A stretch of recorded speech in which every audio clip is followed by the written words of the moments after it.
Bismillahirrahmanirrahim. Assalamualaikum warahmatullahi wabarakatuh.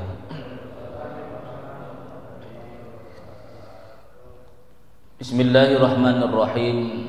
Alhamdulillahilladzi faqahana fid din wal 'aqibatu lil muttaqin wala 'udwana illa 'alal zalimin. Asyhadu an la ilaha illallah wahdahu la syarikalah wa asyhadu anna sayyidana wa nabiyyana Muhammadan abduhu wa rasuluhu la nabiyya ba'dah. Allahumma salli wa sallim wa barik ala sayyidina wa maulana Muhammad wa ala alihi wa ashabihi wa man tabi'a hudah ila yaumiddin, amma ba'd. Jemaah Masjid Jami'atul Ummah yang dirahmati Allah Subhanahu wa taala, melalui kalam alhamdulillah kita bersama-sama memanjatkan puji dan syukur kita kepada Allah Subhanahu wa taala yang melimpahkan rahmat, yang memberikan nikmat begitu besar kepada kita sehingga pada hari ini kita bisa kembali duduk di masjid ini guna niat kita untuk menuntut ilmu agama. Dan mudah-mudahan kita termasuk orang yang istiqomah di dalam menuntut ilmu agama, sehingga dengan keberkahan menuntut ilmu agama tersebut kita diwafatkan husnul khatimah dan kita bisa mendapatkan syafaat Rasulullah sallallahu alaihi wasallam. Dan di antara sunnah Nabi sallallahu alaihi wasallam kita berniat i'tikaf, nawaitu an a'takifa fi hadzal masjid sunnatan lillahi ta'ala. Sengaja aku beriktikaf di masjid ini sunat atasku karena Allah.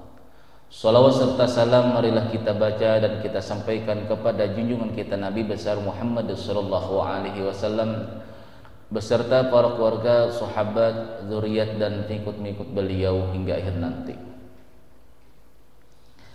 Qala al-musannifu rahimahullahu taala wa nafa'na bihi wa bi ulumihi wa lakum fid dharain, amin. Masih kita berbicara akhlaknya para sahabat dan akhlaknya para ulama-ulama salaf kita di dalam kitab Tanbihul Muqtarin pada perkara ikhlas.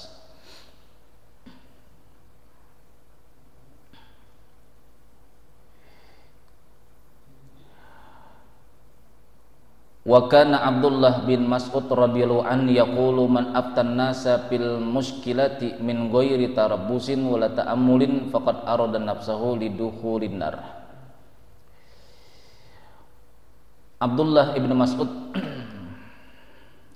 salah satu seorang sahabat yang diakui oleh Rasulullah SAW bacaan Qur'annya sama seperti bacaannya Rasulullah, baik segi tajwidnya ataupun nada-nada bacaan Qur'annya itu adalah Abdullah ibnu Mas'ud. Dan beliau salah satu di antara seorang sahabat yang dianjurkan oleh Rasulullah SAW kepada kita, khudhu Qur'ana min arba'atin, ambillah bacaan Qur'an itu secara benar daripada 4 sahabatku, kata Rasulullah. Yang pertama adalah Abdullah ibnu Mas'ud. Jadi kata beliau, man aftan nasa fi muskilati min ghairi tarabbusin wala ta'ammulin, barang siapa yang berfatwa kepada manusia, menyampaikan hukum-hukum, cara-cara di dalam beribadah. Nah, itu namanya fatwa. Jadi hukum-hukum, tata cara dalam ibadah, ibadah zahir ataupun ibadah batin, fil muskilati, pada perkara yang paling rumit. Perkara paling rumit ini kan perkara hati inilah. Perkara paling rumit itu adalah perkara hati. Adapun perkara yang sangat mudah bila sudah ada dalilnya dalam hadis Nabi, kita lihat secara zahir ini salah, maka jawabannya salah. Bila kita lihat secara dalil caranya begini, ternyata betul di dalam gerakan kita, maka dikatakan benar pula. Tapi kalau perkara hati, nah itu paling sulit. Barang siapa yang berfatwa kepada manusia, kata Abdullah ibn Mas'ud, bil muskilati, pada perkara agama yang paling sulit, yang paling detil, paling kecil, min ghairi tarabbusin wala ta'ammulin, tanpa berpikir terlebih dahulu, faqad arada nafsahu lidukhulin nar, sungguh dia itu telah membawa dirinya untuk masuk ke dalam api neraka. Makanya kenapa semakin akhir zaman ini sudah dinampakkan Allah Subhanahu wa taala ilmu-ilmu perkara hati. Ilmu-ilmu perkara hati. Kalau yang paling viral sekarang kan Buya Ar-Razi inilah. Perkara masalah hati, perkara masalah tasawuf. Sebenarnya lah kata-kata tasawuf itu sebenarnya istilah daripada ulama salaf kita dahulu. Mereka membahas di dalam ilmu agama ini ada ilmu zahir, ada ilmu batin, baik di dalam Al-Qur'an ataupun di dalam hadis. Contoh di dalam Al-Qur'an itu Rasul Allah Subhanahu wa taala di dalam firman Allah Subhanahu wa taala, qad aflaha man zakkaha wa qad khaba man dassaha. Sungguh berbahagia, sungguh akan beruntung. Zakkaha, orang yang membersihkan jiwanya. Wa qad khaba man dassaha, dan sungguh akan rugi orang yang mengotori daripada jiwanya. Lalu Rasulullah sallallahu alaihi wasallam apabila membaca ayat ini, surah Asy-Syamsi ini, pada waktu bacaan qad aflaha man zakkaha wa qad khaba man dassaha, Nabi berdoa, Allahumma ati nafsi taqwaha, ya Allah berikanlah jiwa saya ini jiwa ketakwaan. Berarti di dalam Al-Qur'an itu membahas masalah jiwa, masalah kebersihan hati. Rasulullah SAW pun mengajarkan bagaimana supaya kita ini berdoa supaya hati kita atau jiwa kita bersih pula. Nah, inilah yang dipaham oleh ulama-ulama dahulu. Ada Quran dalilnya seperti ini, hadisnya seperti ini. Oh, berarti ini bukan babnya. Ini bab secara syariat, ini bab secara tasawuf atau perkara hati.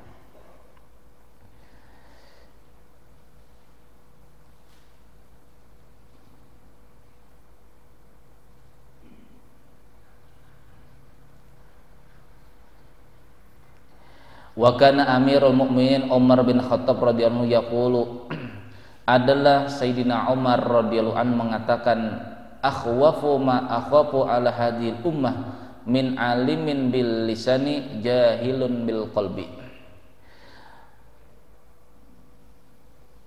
Aku yang paling aku takutkan, kata Sayyidina Umar, yang lebih memberikan ketakutan kepada diriku terhadap umat ini adalah daripada orang yang alim dengan lidahnya tetapinya tidak alim, tidak mengetahui atau jahil di dalam perkara hati.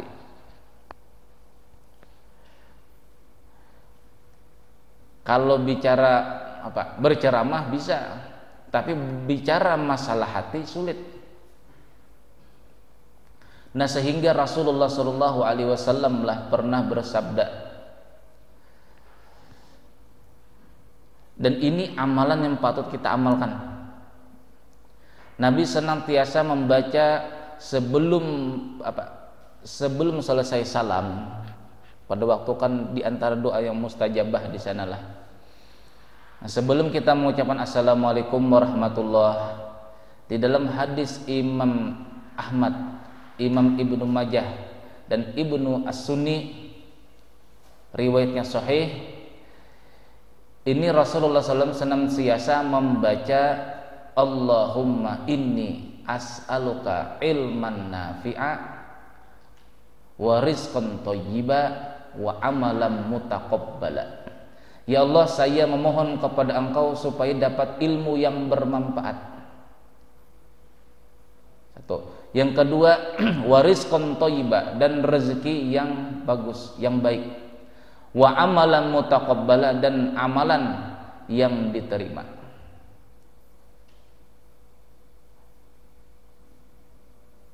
Kenapa Nabi bersabda demikian? Karena akhir zaman nanti, kata Rasulullah SAW, asyaddun nasi adaban yaumal qiyamah alimun la yanfa'ullahu bi ilmih. Yang paling berat siksanya di hari kiamat, kata Rasulullah, adalah orang alim, orang-orang yang tahu ilmu tapi Allah Ta'ala tidak memberikan manfaat kepada ilmunya. Nah sekarang kita bicara manfaat nih lah. Apa itu manfaat? Manfaat itu adalah sesuatu yang bisa merubah, sesuatu yang bisa merasakan, kemudian yang arti manfaat itu adalah sesuatu yang bisa merubah. Imam Ghazali ini pernah membahas di dalam kitab Ihya Ulumuddin juz yang pertama. Kata Imam Al-Ghazali, al-ilmu ahwalun. Ringkasnya kalimatnya lah, 2 kalimat. Ada mubtada kalau istilah dalam ilmu nahwu, yang kedua ada khabar. Al-ilmu, bermula ilmu. Yang dikatakan ilmu yang sebenarnya itu, kata Imam Ghazali, ahwalun, sesuatu keadaan perubahan. Sesuatu keadaan perubahan. Itu ilmu. Nah, sesuatu yang berubah apabila masuk ke dalam diri kita, maka kita akan berubah. Baik berubah jadi Superman kah, berubah jadi apa, Spiderman kah, itu namanya berubah juga kan lah. Kesatria baju hitam kah, anak-anak dahulu itu berubah. Itu artinya sesuatu yang masuk ke dalam diri kita itu artinya bermanfaat. Bila ilmu masuk telinga kanan, keluar telinga kiri, inilah yang dikatakan Rasulullah adalah ilmu yang tidak bermanfaat. Apa gunanya kita memasukkan sesuatu ke dalam tubuh kita, ke dalam jiwa kita, ke dalam hati kita, tetapi tidak membuat kita berubah? Ini bukan salah gurunya, ini salah diri kita. Gurunya tadi sudah betul nih, ilmunya sanad sampai kepada Rasulullah nih, dan dia dibimbing oleh guru-guru mursyidnya. Ternyata kita yang menerima ini salah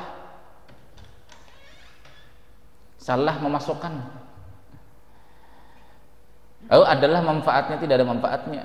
Jadi kalau dikatakan apa itu ilmu yang bermanfaat, yang pertama kata Imam Ghazali, al-ahwalun, keadaan perubahan.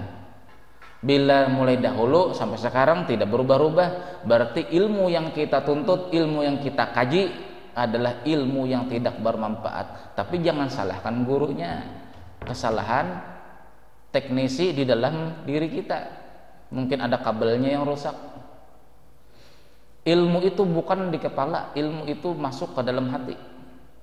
Al ilmu nurun wa nurullahi la yahdi lil asi. Ilmu itu adalah cahaya Allah dan tidak akan masuk kepada hati yang maksiat. Nah, itu perkataan gurunya Imam Syafi'i, Imam Auza'i lah, Imam Waqi'. Jadi pemahamannya inilah pemahamannya. Ilmu itu adalah suatu perubahan. Ahwal itu keadaan perubahan. Kalau kita membicarakan masalah ilmu fikih, hukumnya begini-begini, lalu kita berubah. Yang asal mulanya tidak tahu jadi tahu, lalu kita berubah. Berarti ilmu yang kita dapat adalah ilmu yang bermanfaat.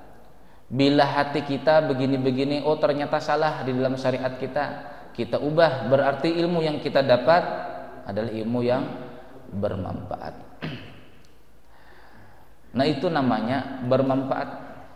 Yang disuruhkan Rasulullah SAW kita mengamalkan sebelum salam, Allahumma inni as'aluka ilman nafi'a. Allahumma inni as'aluka ilman nafi'a. Ini amalan anak-anak TK, TK PAUD, TK TPA yang sore itu hafal, kita tidak hafal.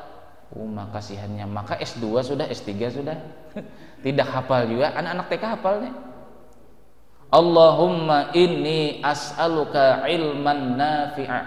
Ya Allah, saya meminta kepada Engkau ilmu yang bermanfaat. Artinya bila kita menuntut ilmu agama, kita bisa berubah. Itu aja. Terserah aja mau berubah Spiderman nggak, pokoknya asal berubah. Bila tidak ada perubahan dari dahulu sampai sekarang, masih jadi KKN, kai nakal. Nah, ya Allah, itu KKN enggak? Kalau KKN segi orang kuliah lain lagi ceritanya, ingin merubah itulah apa untuk mengamalkan ilmu kan lah KKN yang pada segi dunia. Ini kalau KKN masalah akhirat berarti ini ada istilah kai nakal. Semakin tua tidak mau berubah. Nah, itu KKN juga. Jadi kapan kita berubah nih lah? Nah, tadi itu yang pertama, jangan salahkan gurunya. Istilah jangan salah guru artinya diri kita diperiksa nih lah, diperiksa. Apa karena menurut ilmu agama tadi supaya dinilai manusia, apakah betul-betul karena Allah? Nah, lalu oleh demikian kita disuruhkan yang pertama adalah membaca doa tadi, Allahumma inni as'aluka ilman nafi'a, ilmu yang bermanfaat, wa rizqan thayyiba, rezeki yang bagus, yang baik, wa amalan mutaqabbala, dan amalan yang diterima. Nah, itu amalan yang pertama supaya diberi ilmu bermanfaat. Yang kedua, sudah ilmu bermanfaat, lalu ada tempatnya ilmu lagi. Kita menginginkan makanan yang lezat, yang enak nih lah, dapat sudah, tinggal wadahnya aja lagi, tempatnya.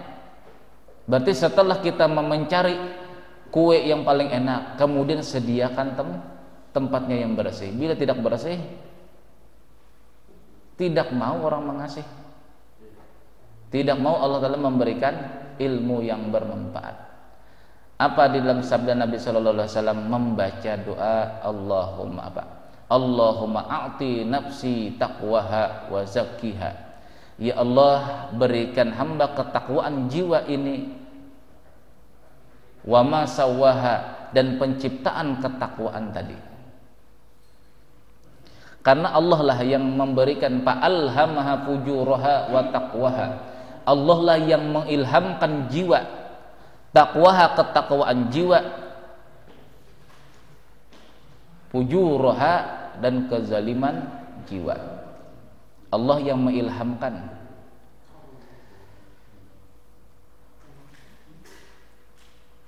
Lalu kalau sudah kita tahu perkaranya, Allah yang mengilhamkan fujuraha, kezaliman jiwa kita, wa taqwaha, dan ketakwaan jiwa kita, lalu kita dianjurkan Rasulullah untuk membaca doa Allahumma ati nafsi taqwaha wa ma sawwaha. Ya Allah, berikanlah hamba ketakwaan jiwa dan penciptaan ketakwaan tadi. Allahumma ati nafsi taqwaha. Segitu aja pendeknya, dosa panjang-panjang. Fa innaka khairun. Allahumma ati nafsi taqwaha. Itu yang sering dibaca Rasulullah SAW. Rasulullah yang memiliki jiwa bersih pun masih berdoa minta bersihkan jiwa, apalagi kita.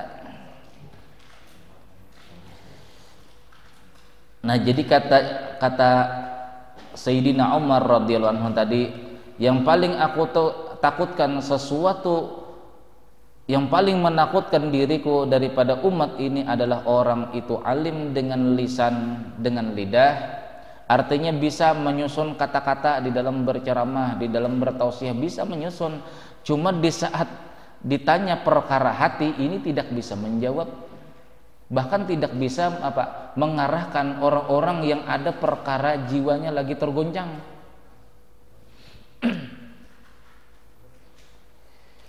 Kalau alim masalah lidah inilah, perkara menyusun kata itu ada pelajarannya. Ada pelajarannya, LDI, Lembaga Dakwah Indonesia inilah. Nah, itu ada tuh. Ada kalau ingin berdakwah aja, terus berceramah aja, itu ada lembaganya, LDI, Lembaga Dakwah Indonesia tuh. Tapi untuk perkara hati sulit memang, jawab perkaranya itulah. Itu yang paling kutakutkan, kata Sayyidina Umar. Berarti pemahamannya inilah, kita sebagai umat akhir zaman itu perlu belajar masalah ilmu hati.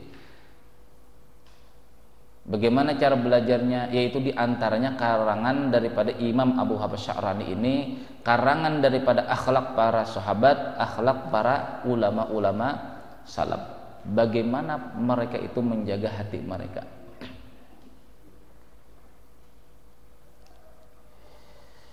Wa kana Abdullah ibnul Mubarak radhiyallahu anhu, muridnya Sayyidina Ali, Abdullah ibn Mubarak, ulama tabi'in.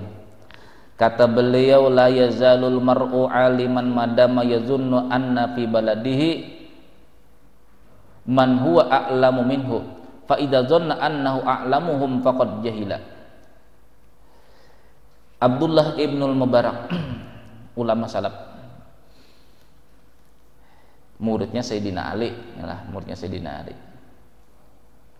Kata beliau, senantiasa seseorang itu bisa dikatakan alim madama yazunnu, selama dia menyangka di sekitaran dirinya, di sekitaran kampungnya, di sekitaran kompleknya, dia menyangka bahwasanya ada yang lebih alim daripada dirinya.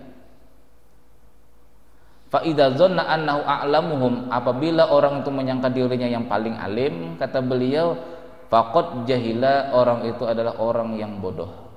Sekalipun betul-betul alim tapi menyangka aku yang paling alim di sini, aku yang paling banyak ibadah, aku yang paling banyak membantu, itu orang bodoh, kata Abdullah Ibnul Mubarak.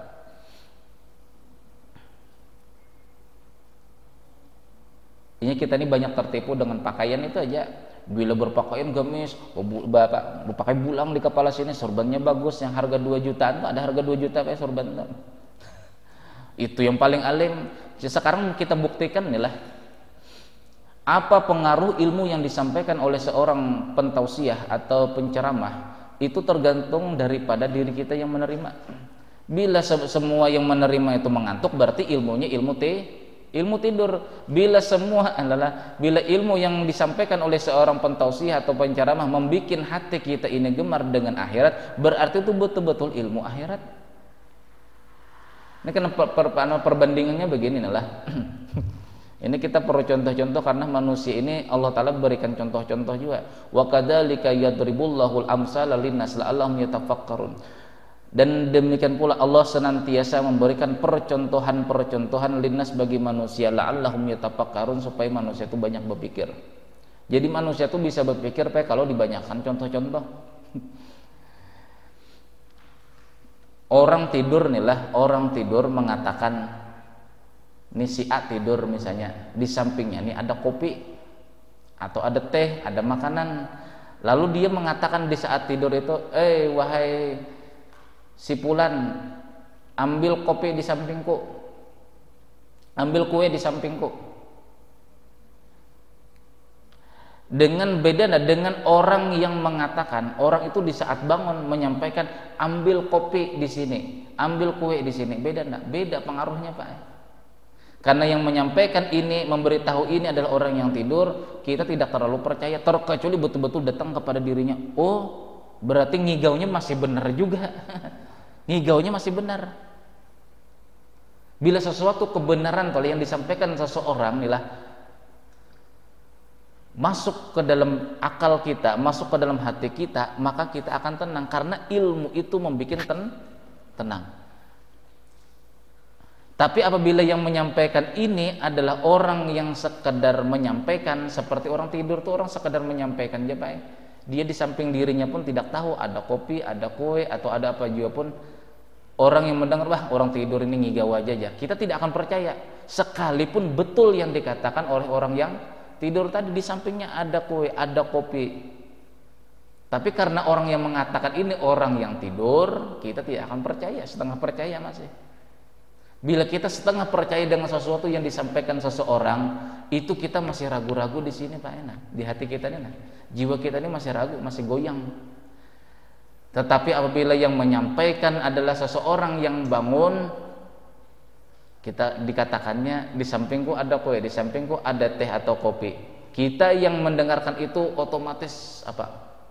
Yang pertama fokus kepada orang tadi. Yang kedua, apabila benar yang disampaikannya, oh ternyata benar. Kamu mengatakan ada kue di sini, ada teh di sini, maka itu akan memberikan ketenangan.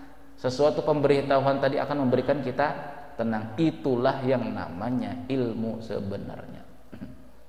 Bila ilmu ngantuk juga ada orang tua. Bila ilmu orang itu gelisah juga ada. Karena ilmu itu puncaknya nanti nempelnya tuh di dalam dada sini. Nah, bila sudah nempel di sini, sekarang apabila orang itu menerima ilmu gelisah juga berarti ilmunya disampaikan. Bila orang menyampaikan dengan akal maka masuk kepada akal manusia. Tapi apabila ilmu itu keluar daripada hati seseorang, maka akan masuk kepada